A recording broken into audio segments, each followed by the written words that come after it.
ओम श्री सिद्ध भैरवाय नमः.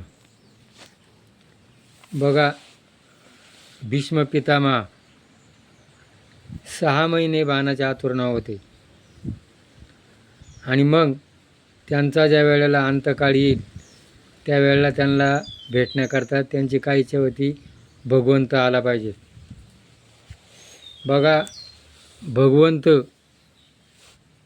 मी हातात शस्त्र घेणार नाही ही त्याची प्रतिज्ञा होती. पण ज्या वेळेला कृष्णाने भीष्माचार्यांनी अर्जुनावर जेव्हा बाणाचा वर्षाव केला आणि त्यावेळेला आता अर्जुन मरणार, त्यावेळेला भगवंतानी शस्त्र हातात घेतलं. भक्ताची प्रतिज्ञा पूर्ण करण्याकरता भगवंताला शस्त्र घ्यावं लागलं आणि भक्ताचं इच्छा पूर्ण करता भगवंत ज्या वेळेला भीष्माचा अंतकाळ आला तेव्हा जवळ आला. बघा, मनुष्य जन्माला येतो, प्रपंच करतो आणि ज्या वेळेला जन्माला येतो त्यावेळेला लोक हसतात आणि ज्या वेळेला माणूस मरतो त्यावेळेला लोक रडले पाहिजेत. चांगली वती आणि चांगला वता.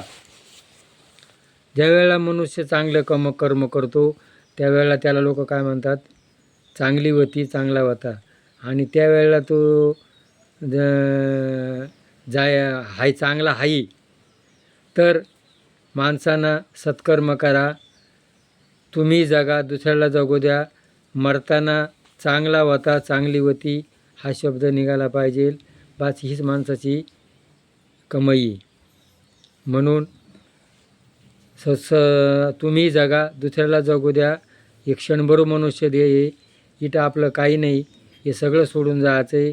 हा सगळा मायाचा पसारा आहे आणि म्हणून हा मायाचा पसारा विसरा आणि या जगामध्ये जगताना आनंदाने जगा.